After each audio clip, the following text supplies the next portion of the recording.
E no programa de hoje, o Brasil completa 6 meses na pandemia. Casa Verde e Amarela deixa de fora os mais pobres e pressão pelo fim do foro privilegiado após o caso Flor de Lis. Esses destaques você vê no programa Dois Pontos, que começa agora.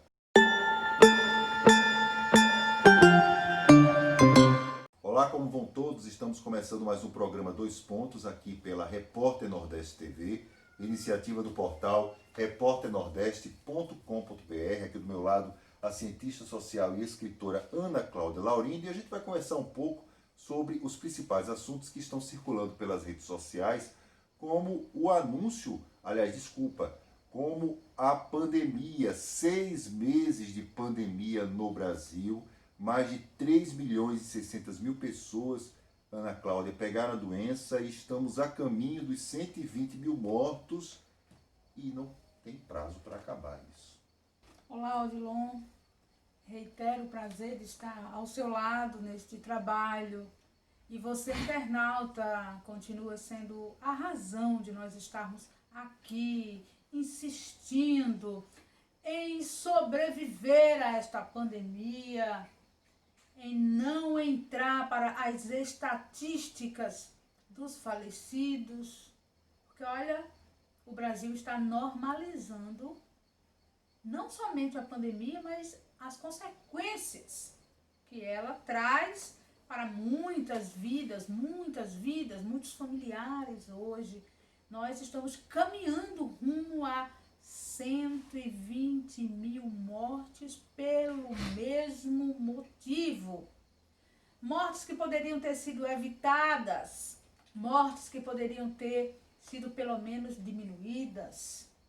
E nós temos um país que não teve condições de fazer um lockdown, porque não houve da parte dos governantes um empenho neste sentido, embora outros países em outras partes do mundo eles tenham feito o lockdown e eles tenham apresentado como uma iniciativa exitosa no controle dessa disseminação que no Brasil se tornou massiva. Gente, nós estamos sendo um país que recebe o olhar pesaroso do mundo, justamente porque nós estamos passando por isso com um governo que finge que não há pandemia. Infelizmente, o caso brasileiro, ele é considerado um platô. Um platô é a parte plana de um monte. Lembra do pico? O pico, ele seria algo que a ascendência encontraria para descer, para ser decrescente, crescente e decrescente. No Brasil não consegue decrescer. Então formou um platô. O que é um platô? A parte de cima de um monte. É uma parte plana, mas no topo. Então nós estamos num platô segurado pelo número de pelo menos 1.000 mortes ao dia. Este é o número do platô da Covid-19 no Brasil neste mês de agosto do ano de 2020. Nós temos um platô que ainda não anuncia descida. E por que a descida está retardada? Existem vários motivos. É uma explicação que os infectologistas, os profissionais envolvidos na linha de frente, numa briga sanitária com um inimigo invisível, mas sabemos que não se trata apenas do inimigo invisível, nós também temos um inimigo visível, que é a ausência de políticas públicas, porque nós estamos há 6 meses em uma pandemia e quando nós tivemos ministro da Saúde, tudo sempre foi muito aquém do que deveria ter sido. Pior generais, você colocar generais para uma guerra biológica. Porque depois dos ministros, nós estamos vivendo as consequências de um governo que busca tapar buracos ao seu modo, ou seja, militarizando o perfil de um governo que se transformou num desgoverno. Por isso, gente, por isso a pecha genocida. Mais uma vez a gente traz aqui a reflexão sobre isso. Genocida não é um palavrão, não. Não é uma esculhambação a Bolsonaro, não. É uma responsabilização pelas mortes evitáveis. Mortes evitáveis que estão varrendo as aldeias indígenas, mortes evitáveis que estão varrendo os quilombos, mortes evitáveis que estão varrendo principalmente as partes periféricas das grandes cidades. Os mais pobres. Nós já temos materiais, artigos que versam sobre um genocídio da população trabalhadora, da população operária, do desempregado brasileiro. Então, Odilon, além das consequências já sentidas da morte dos idosos, lembrem de maneira bastante objetiva que o Brasil ele se tornou um país onde a renda dos idosos ela era a espinha dorsal de muitas famílias. Famílias de pouca mobilidade social ou nenhuma mobilidade social, que vieram os mais jovens, as gerações mais novas, e não encontraram muitos espaços de trabalho e vivem daquilo que se chama de fazer bico, pequenos trabalhos informais. O trabalho informal ele tem o agravante de não ter uma renda fixa previsível. Ele traz a renda quando acontece a possibilidade do trabalho. Deste modo, muitos estudos indicaram que a renda fixa de boa parte da população brasileira na camada mais pobre era exatamente da aposentadoria dos mais velhos. Que era o que sustentava. De maneira fixa. Por quê? Porque as gerações mais jovens, elas trabalham, mas elas trabalham, Odilon, num mercado de precarização muito intenso. Então, não existe uma confiança na data do recebimento, por exemplo. E a renda dos mais velhos, através da aposentadoria, tornou-se, sim, o sustentáculo econômico de muitas famílias. Coronavírus levou um contingente imenso de idosos brasileiros. Um contingente imenso. Aí você pode dizer ingenuamente, mas aí onde é que está a culpa do presidente? A culpa do presidente está em não ter implementado políticas públicas fortes para conter o avanço do contágio em tempo hábil. Porque o Brasil, ao contrário de outros países, o Brasil teve tempo para programar a sua estratégia sanitária para controle do contágio de coronavírus.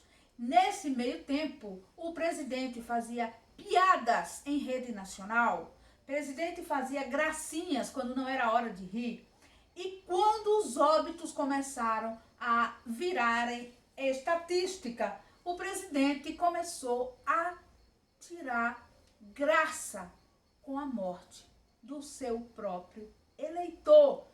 O Bolsonaro, ele é responsável por não ter sido um presidente como o nosso país precisava e precisa. Ele ocupa um cargo, ele leva todos os benefícios do cargo, ele leva todos os bônus, mas na hora do ônus, o Bolsonaro, ele se revela incompetente para estar e para continuar na presidência do nosso país, que em 6 meses já perdeu um contingente significativo de habitantes para uma única causa, com possibilidade de ter sido reduzida e evitada, porque Bolsonaro deixou um vácuo que ninguém mais poderia ocupar. Precisaria do presidente, precisaria do Ministério da Saúde. É bem verdade que alguns governadores e até prefeitos tomaram iniciativas mais fortes para proteger os seus territórios, mas ainda assim é incipiente. O Brasil é um país de dimensões continentais. Uma pandemia não se vence de maneira isolada. É necessário uma ação que vise atingir a coletividade. Cuba, por exemplo, Cuba não cruzou os braços e a testagem em Cuba foi o caminho exitoso para o controle. A testagem, a busca de assintomáticos, hoje Cuba está tranquila e o Brasil... Só interrompendo você, Ana Cláudia, essa tranquilidade ela é muito relativa, porque é o seguinte, apesar de todos esses instrumentos de controle que você falou, hoje as agências estão falando que o vírus ele está voltando a se propagar em Cuba, porque é aquela questão da segunda onda, Odilon, olha mesmo só, com os instrumentos de controle. Olha só, uma coisa é você ter o vírus resistente, porque na China ele também já voltou. Em outros países que conseguiram um controle na primeira onda de contágio, ele também já voltou. Mas isso não significa que foi uma falta de política. Isso não significa que não houve ação e que não houve êxito. Houve êxito sim. O fato é que nós não temos nem a chance de contar uma história dizendo ele voltou. Nós não conseguimos ainda derrubar a ascendência daquilo que se chama primeira onda. Nós não somos românticos, nós não nos iludimos, nós sabemos que uma pandemia, ela pede ação efetiva, ela deixa sequela, ela deixa perda, mas o caso brasileiro é gritante pela ausência total de políticas voltadas para a contenção do contágio. Barreiras sanitárias fictícias foram erguidas em algumas cidades somente para fazer média eleitoreira, porque o Brasil, na verdade, ele já está no topo do seu negacionismo. As pessoas estão nos shoppings, nos restaurantes, nas ruas já não usam máscaras e aqueles que insistem em usar já estão sendo olhados de maneira avessada, enquanto países que se tornaram exemplos, como volto a citar, Cuba, os médicos e sanitaristas foram até as casas, buscando, perseguindo possíveis contaminados. Nós, no Brasil, temos uma dificuldade imensa para ter acesso ao teste, sendo o teste um dos instrumentos para a contenção, porque comprovando a infecção, o indivíduo ele deverá cumprir um período de isolamento intenso. Todas essas variáveis confluem para a responsabilidade, sim, da presidência da República na pessoa de Jair Bolsonaro. Muito bem, o programa habitacional Casa Verde e Amarela deixa de fora a construção de casas para a população mais vulnerável, aquela que recebe até R$ 1.800. O Brasil hoje tem um déficit habitacional de 7.700.000 moradias. 80% dessas pessoas estão nessa faixa exatamente, que recebe R$ 1.800. Então significa o seguinte, hoje existem os contratos para que se leve adiante essas casas para que as pessoas que recebem até R$ 1.800 recebam o seu imóvel, mas esses contratos são os antigos, não novos contratos. É interessante pegar esse dado e dizer para você, internauta, que se você se encontra na faixa de recebimento até R$ 1.800 e você não tem ainda a casa própria, é necessário que lute para que Jair Bolsonaro não se torne presidente do Brasil em um segundo mandato, pois as políticas de Bolsonaro, elas afetam diretamente os interesses dos trabalhadores e principalmente dos que têm uma renda considerada média e baixa. É isso mesmo, Bolsonaro governa para os ricos.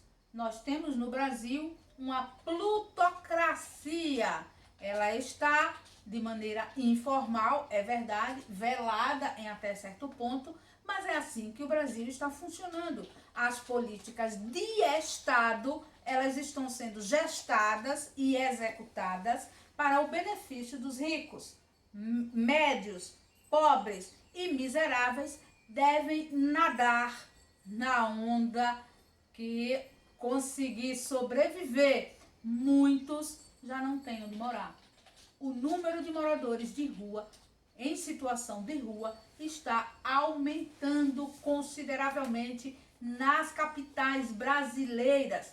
É claro que isto é um reflexo da ausência de políticas habitacionais e da incipiência de investimentos no bem-estar destas populações.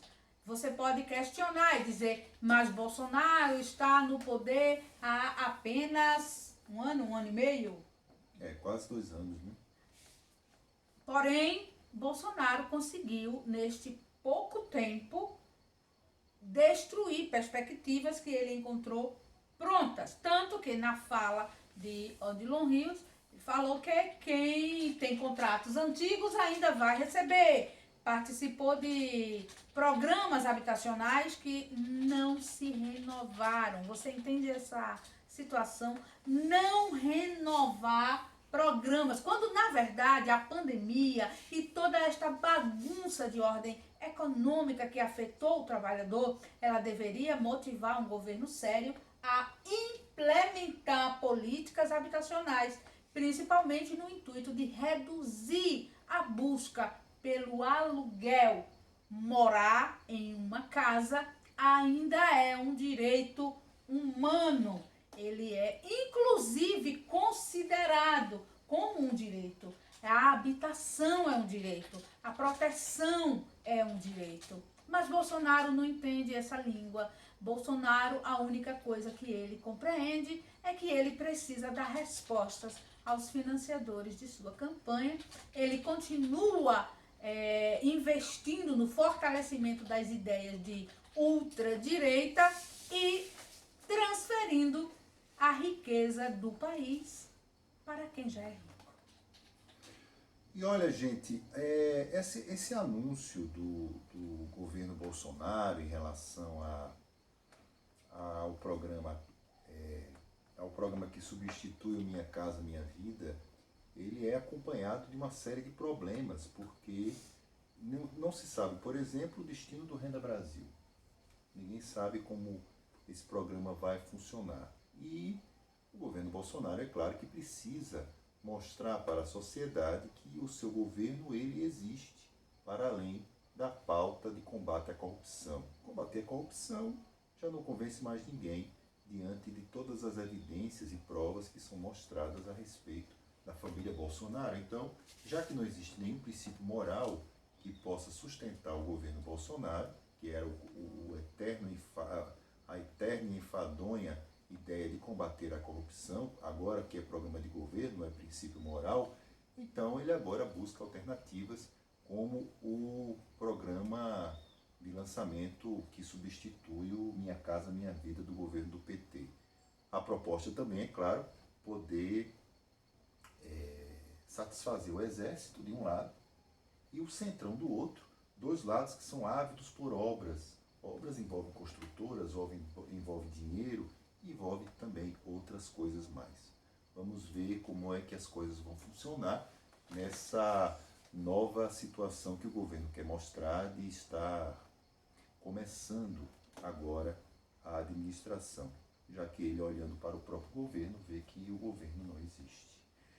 Muito bem, o caso Flor de Lis. Olha, esse caso Flor de Lis, Ana Cláudia, ele é impressionante, porque além de todas as informações que estão saindo constantemente na imprensa, informações impressionantes a respeito do modo de viver da Flor de Lis, cuja história virou até filme, e os atores entrevistados há pouco tempo se disseram arrependidos de terem feito a película, levando em conta o vendaval de denúncias contra a Flor de Lis.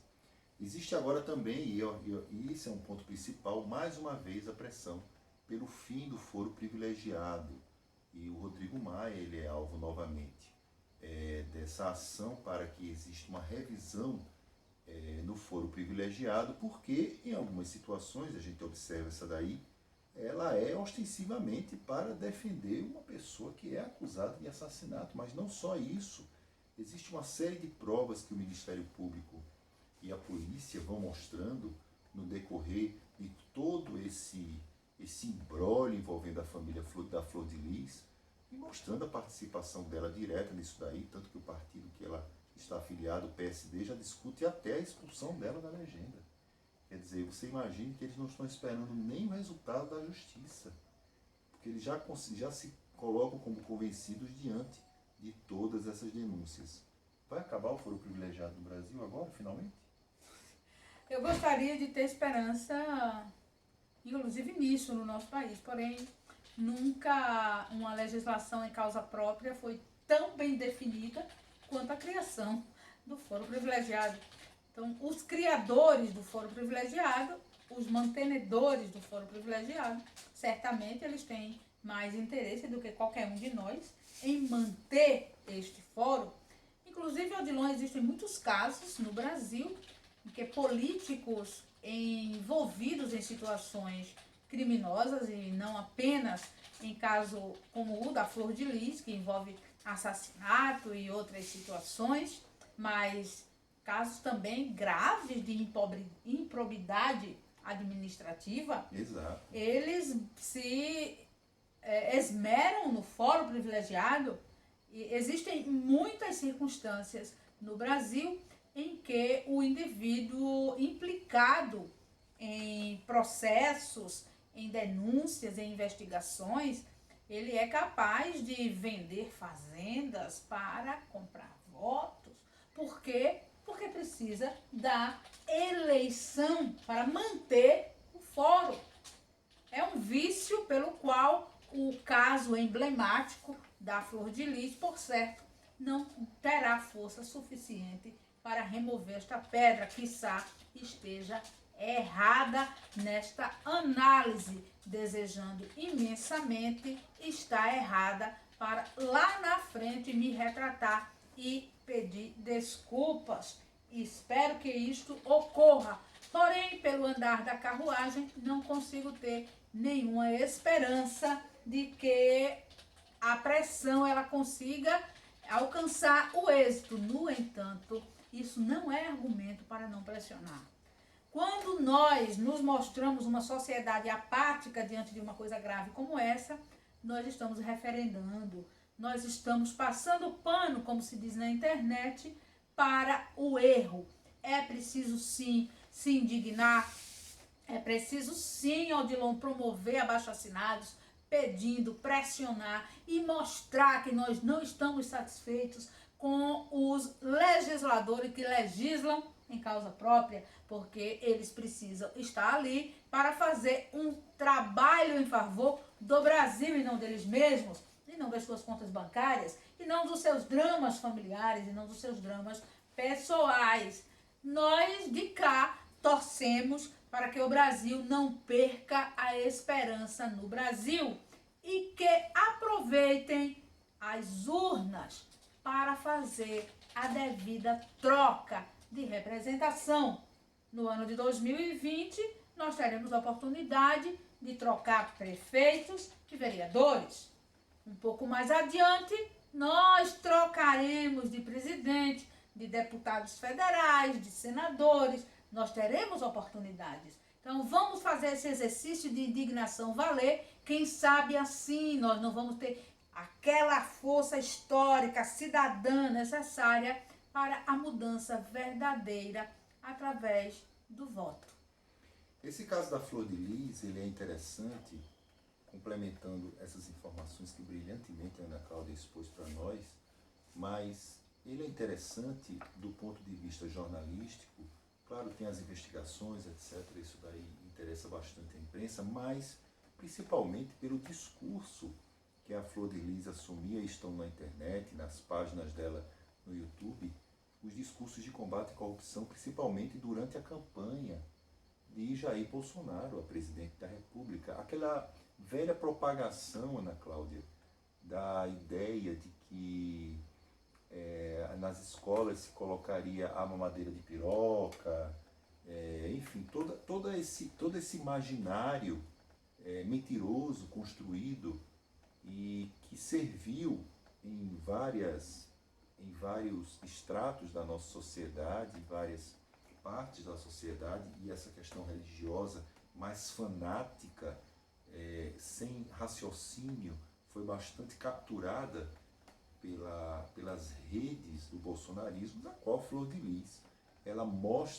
sempre mostrou ter muita intimidade. Basta ver as fotos pela internet dela com a Michelle Bolsonaro, da Flor de Lis com a Damares, mostrando muito. Ela fazia questão de mostrar, sempre fez questão de mostrar muita intimidade com o governo Bolsonaro. Agora, é claro que a gente não está dizendo aqui que o assassinato do pastor marido de Flor de Lis, ele teve envolvimento da família Bolsonaro. Nós não estamos dizendo isso. Nós estamos dizendo que existia uma espécie de compartilhamento de ideias. Ela gostava de transitar, a Flor de Lis gostava de mostrar que transitava por estratos do poder. E entre esses estratos do poder eram os representantes do bolsonarismo. Lembrando que não existe até agora nenhuma informação da polícia nas investigações falando de envolvimento da família Bolsonaro, e nem nós estamos dizendo a respeito disso. Agora, havia discursos semelhantes. Por exemplo, combate à corrupção, que agora virou clássico. Todos os candidatos agora, durante a campanha de Jair Bolsonaro, eles mostravam o tal do combate à corrupção à torta e à direita, que é uma pena, Ana Cláudia, porque corrupção é algo que deveria ser um norte para cada um dos indivíduos.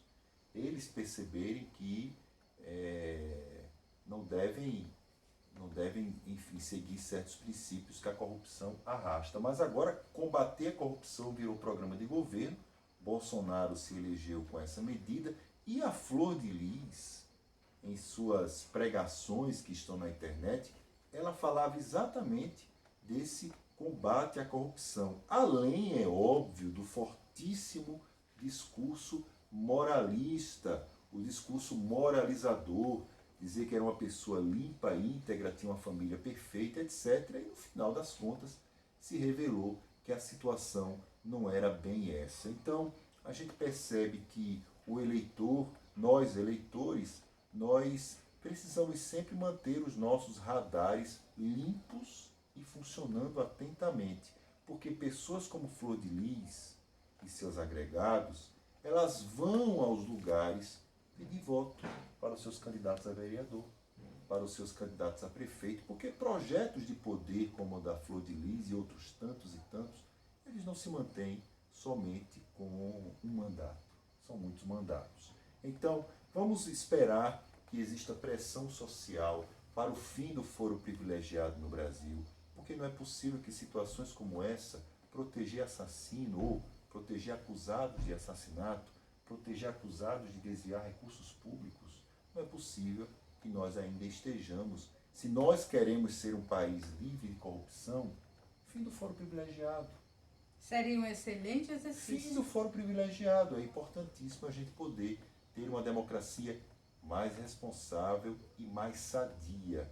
Seria ótimo para todos nós, como cidadãos, como pagadores de impostos, como participantes da vida política municipal, estadual e nacional.